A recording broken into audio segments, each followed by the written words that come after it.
दक्षिण भारत की राजनीति दक्षिणी प्रदेशों तक ही सीमित रही।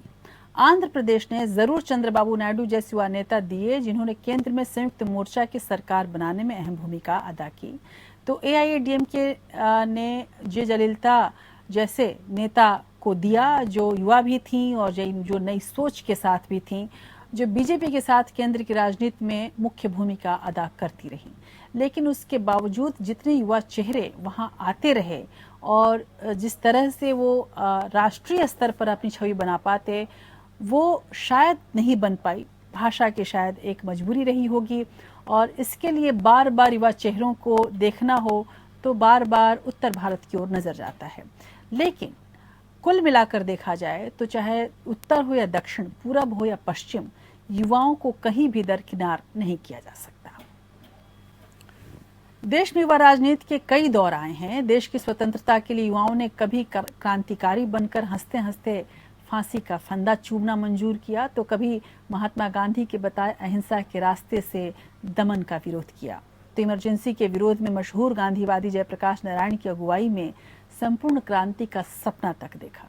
तीसरा दौर 2012 के वक्त आया जब राजनीतिक भ्रष्टाचार के खिलाफ अन्ना हजारे के नेतृत्व में युवा एकजुट हुए। लेकिन सवाल ये है कि युवा नेतृत्व से राजनीति कितनी बदली या फिर राजनीति ने युवा नेतृत्व को ही कितना बदल दिया। अक्सर ये सवाल उठता है कि वाकई क्या युवा नेतृत्व भारतीय राजनीति को वो दिशा दे पाया जिसकी उम्मीद युवाओं से की जाती रही।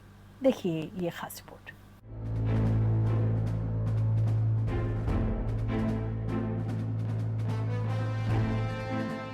देश को हमेशा किसी गांधी की जरूरत है। मोहनदास करमचंद गांधी राजनीतिक परिवर्तन के साथ सामाजिक बदलाव की कोशिशें की वजह से महात्मा को अछूतोद्धार, मलिन वस्त्रों की सफाई, मूर्तियों का विरोध और महिलाओं के सम्मान और समाज राजनीति में भागीदारी बढ़ाने के प्रयासों से युवा वर्ग के आंदोलन से जुड़ता चला गया। आज़ादी की लड़ाई ने देश को एक से एक बढ़कर युवा नेता दिए जिन्होंने स्वतंत्रता मिलने के बाद आधुनिक भारत को शक्ल देने में अहम भूमिका अदा की।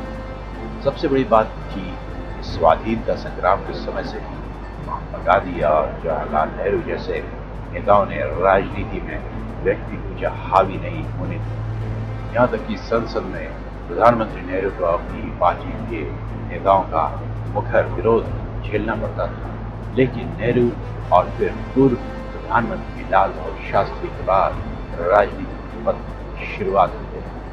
नेहरू की मौत के बाद हुए कांग्रेस में सत्ता संघर्ष और दो फाड़ होने पर इंदिरा गांधी ने कांग्रेस में काम करने का तौर तरीका बदल दिया।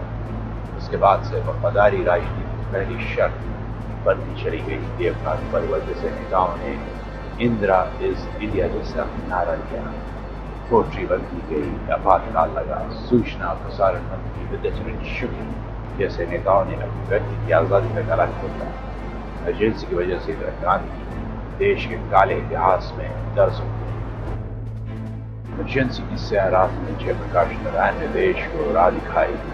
जेपी के आंदोलन में संपूर्ण क्रांति की मशाल लेकर युवा वर्ग ने देश भर में बदलाव की अलग जगाए। जेपी आंदोलन ने भी देश को बहुत से नेता दिए। समाजवादी विचारधारा से जुड़े नेताओं ने कांग्रेस का विकल्प तैयार करने की कोशिश की। जनता पार्टी की सरकार बनी। जनता सरकार में जनसंघ के नेता भी शामिल हुए।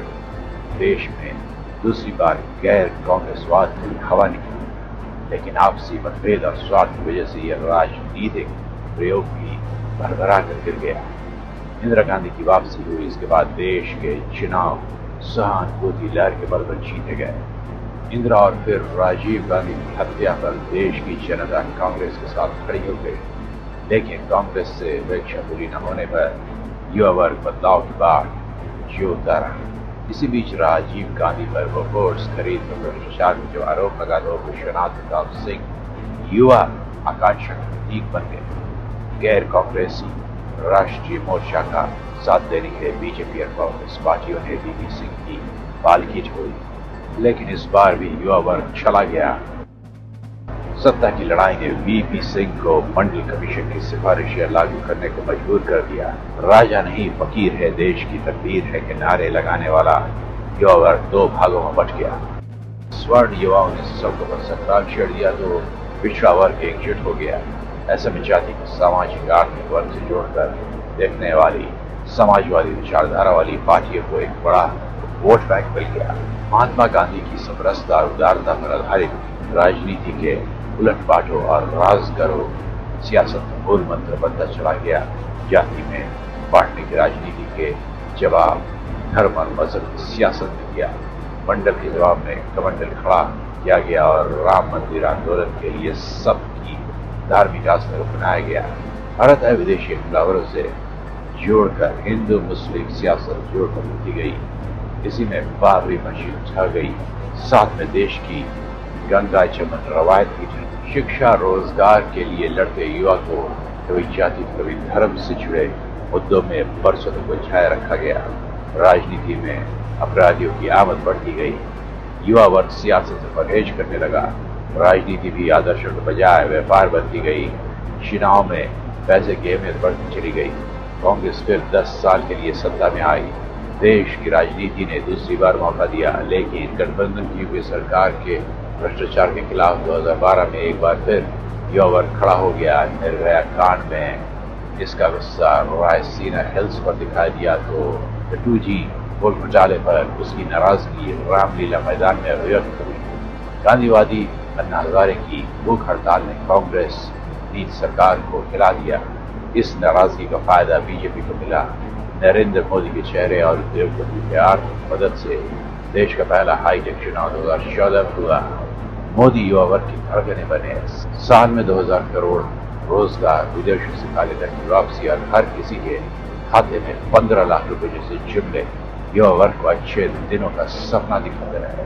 विकास के मुद्दे पर लड़े गए चुनाव में चुनाव वर्ग मोदी के साथ खड़ा दिखा, लेकिन एक बार फिर रोजगार, शिक्षा जैसे बुनियादी मुद्दों के लिए लड़ने के बजाय वो जाति और धर्म की सियासत फंस कर अंशुमन त्रिपाठी।